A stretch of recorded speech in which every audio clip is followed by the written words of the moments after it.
the virus outbreak has already spread to 20 mainland cities and that thousands of people could already be infected. It is absolutely critical that public health recognize a super spreading event in the very earliest stages before it goes absolutely explosive.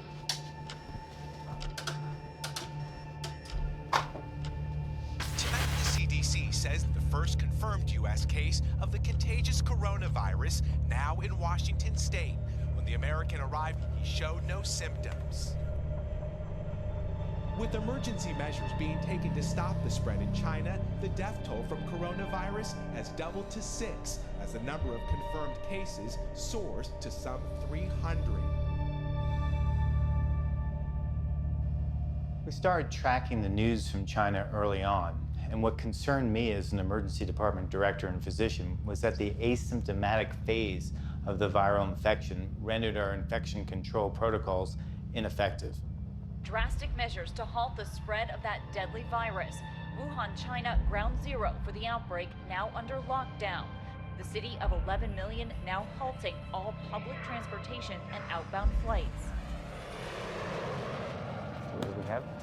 2 med-surg, 3 tele, and actually 1 ICU and 1 CCU. So which is the COVID floor? The CCU? Or we have the CCU bed?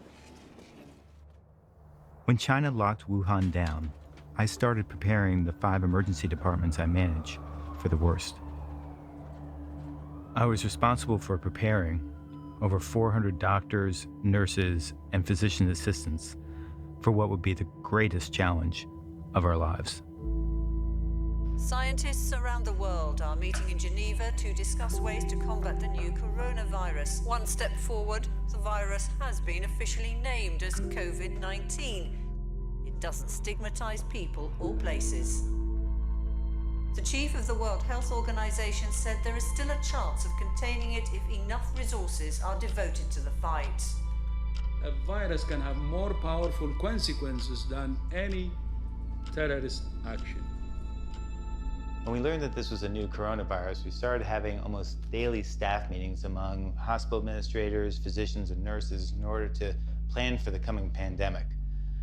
In the emergency department, we adopted a strategy of masking 24/7 in the clinical areas almost from the beginning. For EMS arrivals, we've been concerned that there's some doctors who want to wear PAPRs and some doctors who want to wear masks, and we need to get some consistency. So the problem is that you can't hear very well in the PAPRs. So do we want to say N95s and goggles and gowns and gloves for everyone? Is that kind of what we're thinking? Yeah. The coronavirus is spreading fast and beyond China, spiking in South Korea this week. And while we deal with the growing emergency here at home, for many, the crisis is already in full swing. So far, at least 81 countries have reported cases. 95,000 people or more have been infected worldwide, and at least 3,200 of them have died. Italy's government has closed all schools in the country.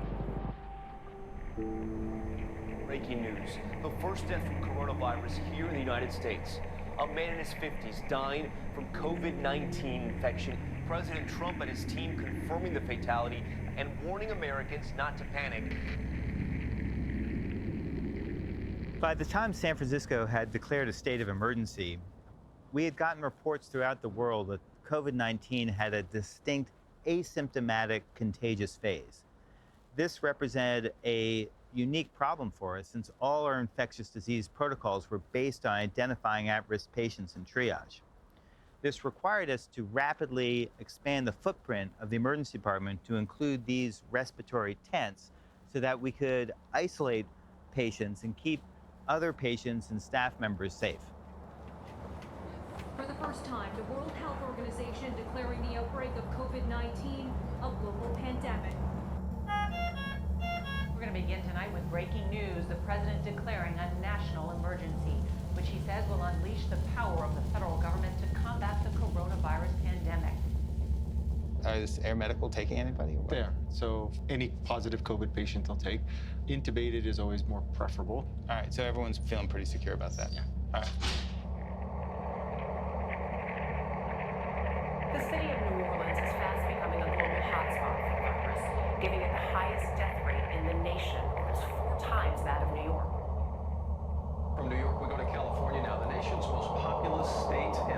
fifth largest economy, is in shutdown mode. Your breathing looks a little bit worse there. So I think what we're going to have to do is try you on the machine here to see if we can support your breathing. Okay? Personal supportive care has been the key to saving lives during the COVID pandemic. Unfortunately, large for-profit healthcare systems have been reducing the staff per patient ratio for years. I feel very lucky to be working in this emergency department where I can provide personalized care. Okay, so just hang out there for a little bit and I'll come back and see how you're doing.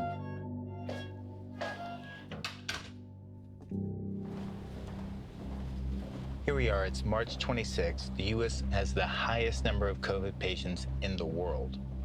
As a medical director, my primary concern is keeping the doctors and nurses infection-free, because if one of them goes down, that affects hundreds of patients.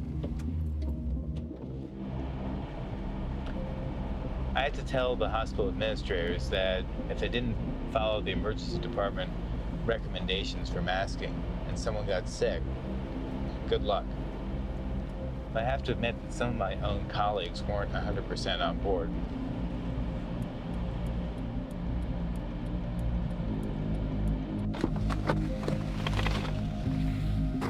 I just came back from San Francisco and finished organizing all our protocols there. And when I got back to Los Alamos, nobody was wearing masks, and I kind of went ballistic at my colleagues. There was a false sense of safety, and I think many people were feeling it in rural areas across the country. It seemed especially true here in Los Alamos, in the high desert of New Mexico where the government had developed the atom bomb. It was hard to imagine being vulnerable to a virus that was thousands of miles away. And so we ended up being underprepared. I had a long conversation with the assistant director at Los Alamos Emergency Department about masking and other protocols. And it was in that conversation that I think I infected him with COVID-19. At the time, I felt perfectly fine, and I didn't have any idea how sick I was about to become.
So I think I got COVID on this very couch. I think when you and I were hanging out on the couch for about an hour, 2 or 3 days before you got symptoms is when the transmission occurred.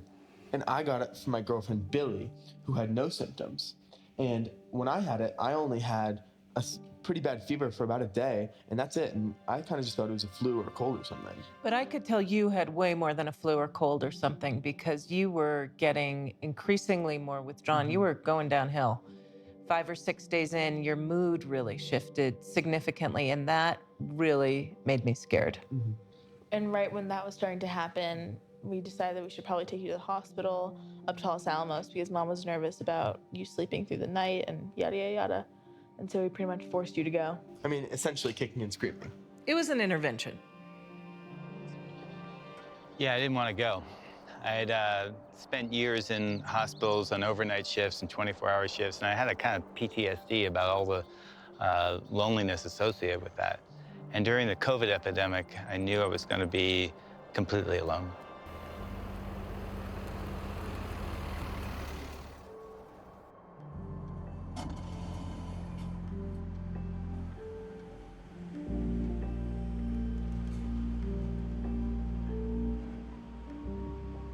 My family didn't want to be responsible if my condition at home worsened.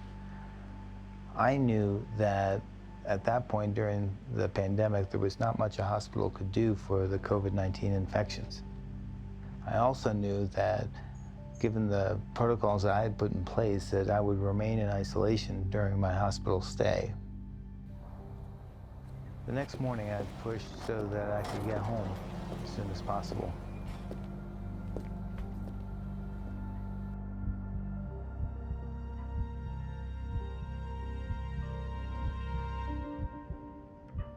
As I became sicker, I retreated further and further in quarantine into the guest house.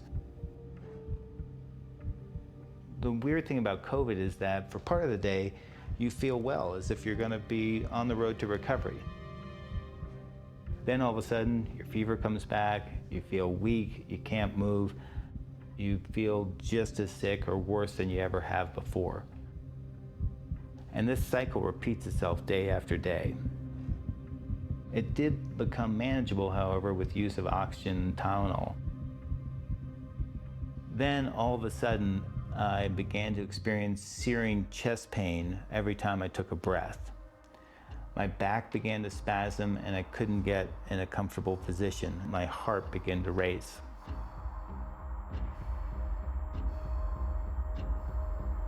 We thought with the oxygen therapy we were trying to do at home that we had this under control. But as the days passed, we realized Josiah had become a shell of himself. When the back spasms got really acute, I got really scared. And then Josiah really screamed that he needed to get to the local hospital as quickly as possible. So we called the ambulance, but got really concerned that the ambulance wouldn't get here in time.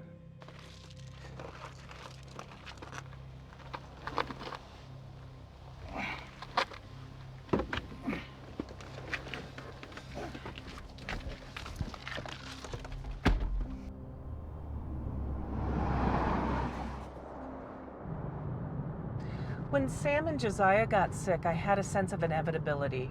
I thought it was probably likely we were all going to get COVID, and it really scared me. It also reminded me of being in Uganda probably 20 years ago, working in public health as the Ebola outbreak started. And I looked up one day and saw a piece of cardboard tacked to a tree that said Ebola 20 kilometers from here. And I thought, wow, that is great public health messaging. And let's get the hell out of here. I realize with the COVID pandemic, that little piece of cardboard is everywhere. There's no place to go.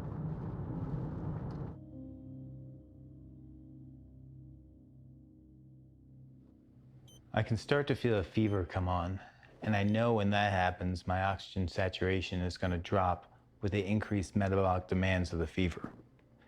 Plus, I've got the symptoms of the pulmonary embolism, and I'm coughing up blood. I asked the nurse for some Tylenol, but my physician hadn't ordered it. I asked for it a couple times, so much so that the nurse finally just shut the door, and I was left here waiting. Even though we'd made progress adapting hospital systems to the pandemic, as a patient, I had to confront the truth that the age-old bureaucracy was alive and well. And here I was, a patient captive inside the system. My son Sam smuggled in some Tylenol for me, and with it, some salty, delicious mushroom soup. Unfortunately, because of my leaky lungs, I soon began frothing at the mouth from the salt. At that point, 80% of patients who've been placed on a ventilator ended up dying, and the gentleman in the room next to me had just been placed on one. In my own feverish mind, I figured with the pulmonary embolism and the frothing at the mouth, I had still about a 30% chance to live. At that point, I thought those were pretty good numbers, but I know Mary, now my wife, didn't see it that way. Tonight, over 14,000 now dead in the U.S. from coronavirus. The deadliest day yet in New York, nearly 800 lives lost in 24 hours. Also, the growing crisis at nursing homes, one under urgent evacuation.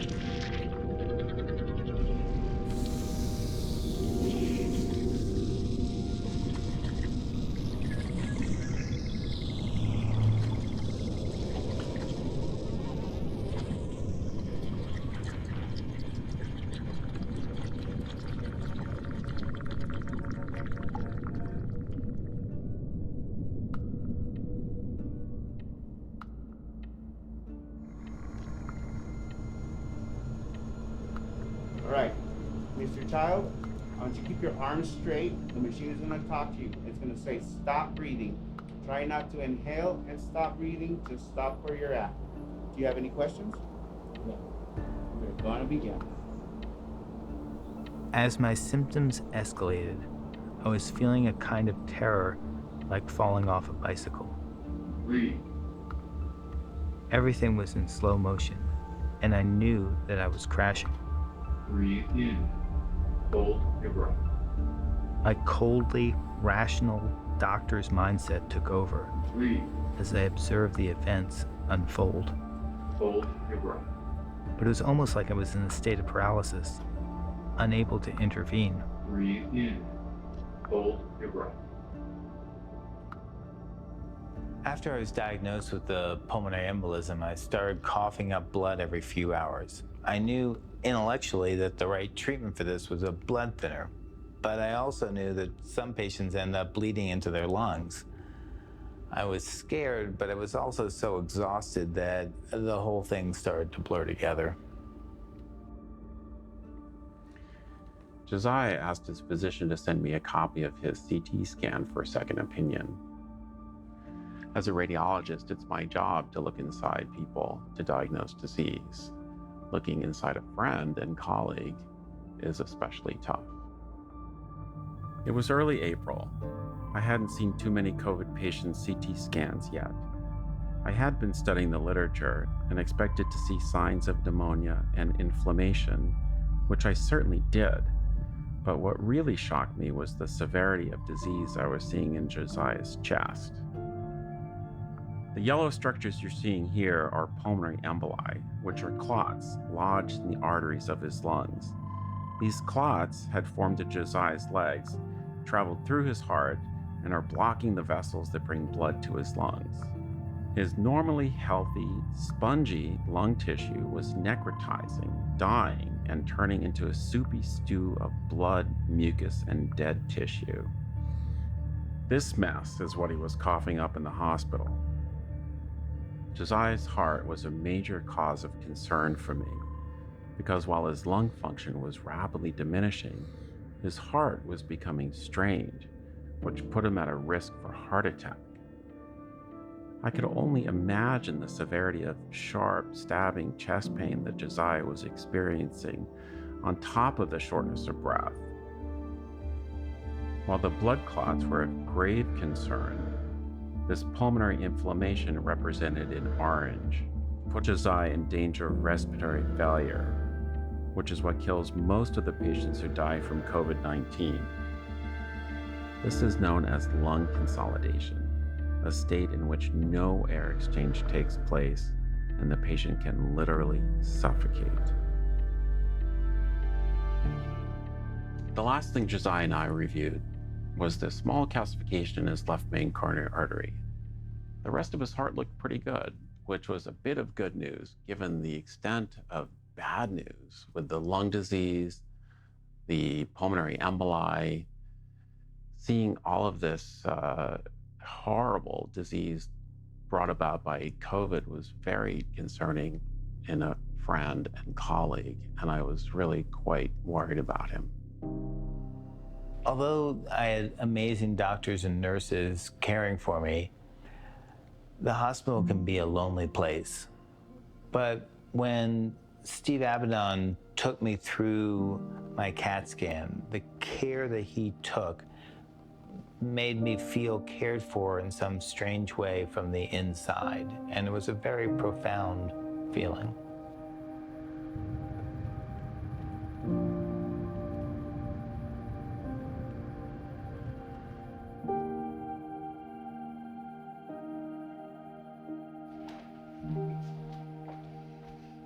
coming back from college in the beginning wasn't that bad just because I got to spend time with my family and friends. And then all of a sudden I was having to balance classes over Zoom and being a caretaker of the family.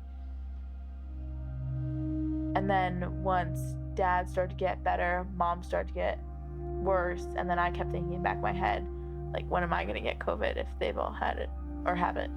And for me, a moment that really sticks out is going from watching COVID unfold on the TV all over the world to seeing it unfold in our living room. And it felt really surreal to me to be at the heart of this novel virus that we knew nothing about at the time. It was a weird time. COVID was getting so much attention in the media while we were living it. And I was getting really worried as I got sicker, hoping that I wasn't going down the same path Joe had just come from.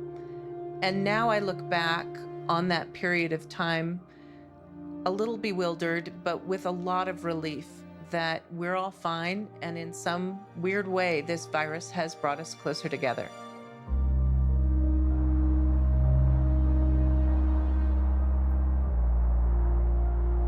As I started to recover, I continued to work with other doctors throughout the world.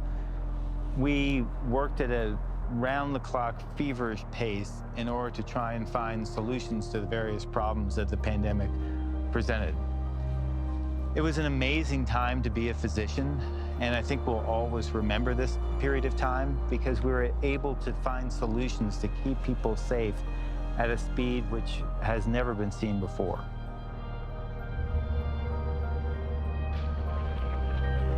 Viruses are difficult to understand. It's almost as if they live in a world of ideas. And during a pandemic, this world is laced with fear.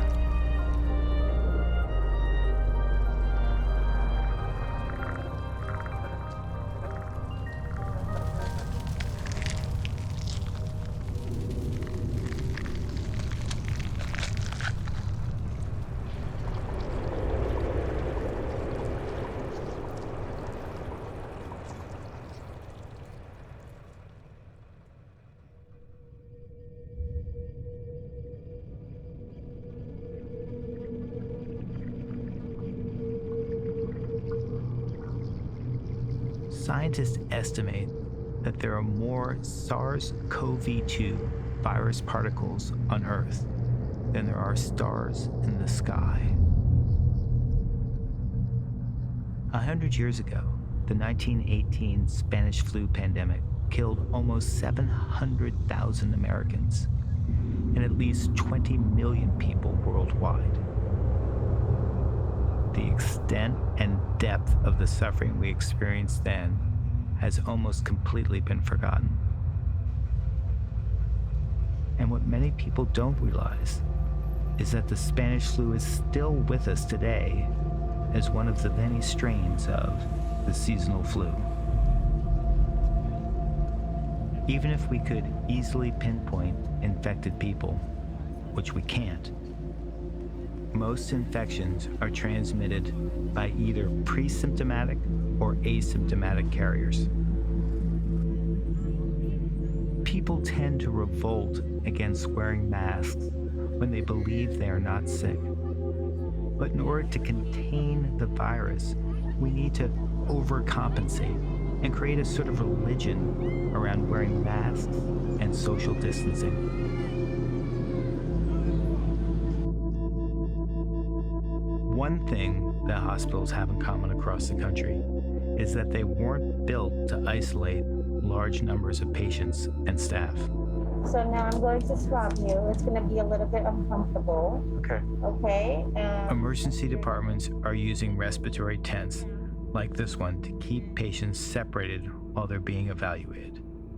This is a simple and effective way to provide access to medical care while keeping staff and patients safe. Now to the aspect of the crisis continuing to capture so much attention, that ventilator shortage.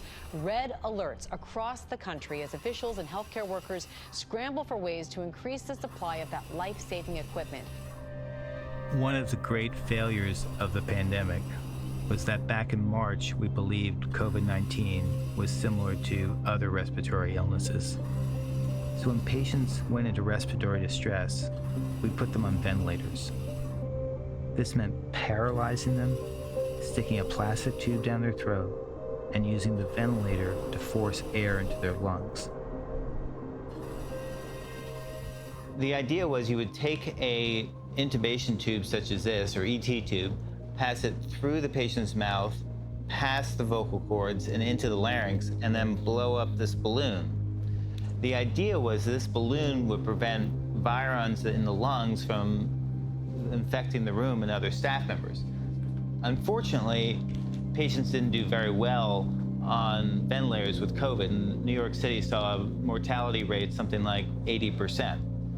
The reason why we didn't use bridging techniques such as CPAP or BiPAP was that if you place the patient on a mask, when they breathed out, the virions would theoretically pass through this expiratory port and infect staff members. An emergency physician noticed, however, that we have many viral filters in a hospital that we use to protect ventilators, and that if you place it on the expiratory port, you could also now protect staff members.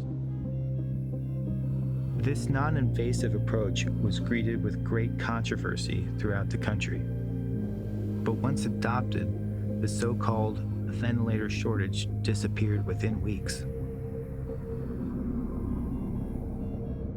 As doctors working on the front lines, we expected the CDC to provide expert guidance and leadership throughout the pandemic. And we were surprised and often shocked to find that we were weeks and months ahead of their recommendations. The US government's failure to execute a coherent strategy is a reason why we see no end in sight to this pandemic. As we come on the air tonight, more than 200,000 people in the U.S. have now been killed by the virus. 200,000 lives lost, 200,000 stories left unfinished. The idea of 200,000 deaths is really very sobering and in some respects stunning. We can't throw our hands up and say, it's hopeless, it's going to happen anyway. That is unacceptable to take that approach. It's always the balance of trying not to frighten people at the same time of trying to jolt them into a realization of what needs to be done to protect themselves as individuals and the country. One of the things that the public needs to understand is that this is an evolving situation. So we need to put that nonsense behind us about, well, they keep changing their minds. Masks work, physical distancing works, avoiding crowds work. This is where we are, and it's based on fact.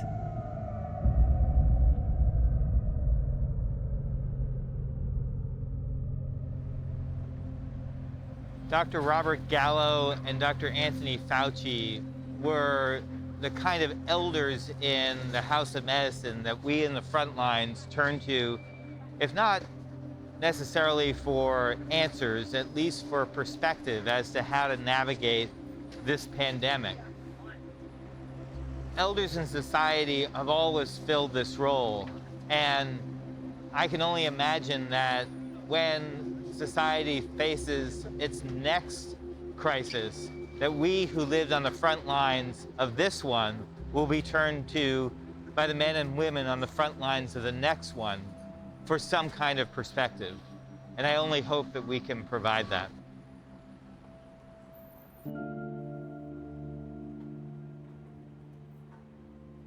Does she have trouble remembering stuff? Yeah.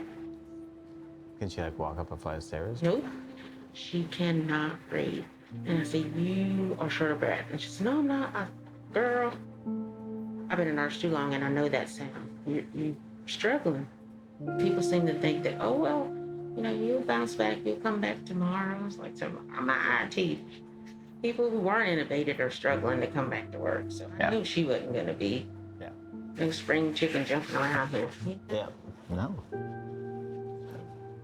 Mm-mm.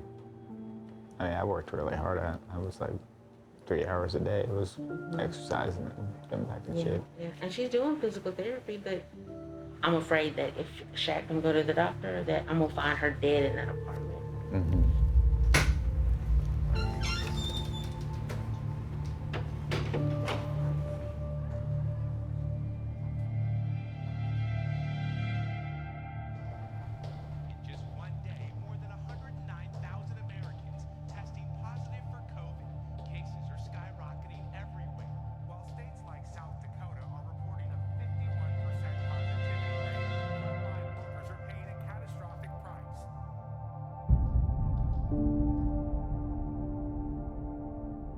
All 8 billion of us are faced with a crisis that escapes simple answers.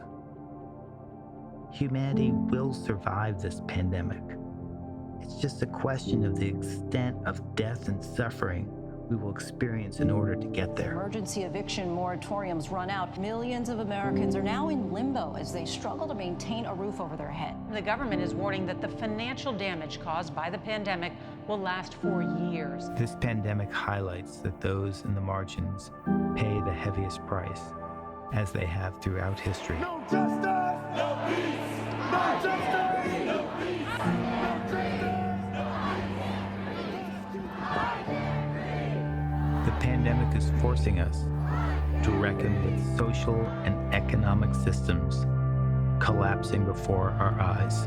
Crews working around the clock to get a handle on some of the largest fires in state history. Migratory birds are dropping dead in alarming numbers. A city submerged, Houston underwater, cars and trucks stranded on miles of flooded roads. We think of breath as being the essence of life. But right now, it can be a vehicle for transmitting a lethal virus. The COVID-19 pandemic has shown us the reality of how interconnected and fragile our lives really are.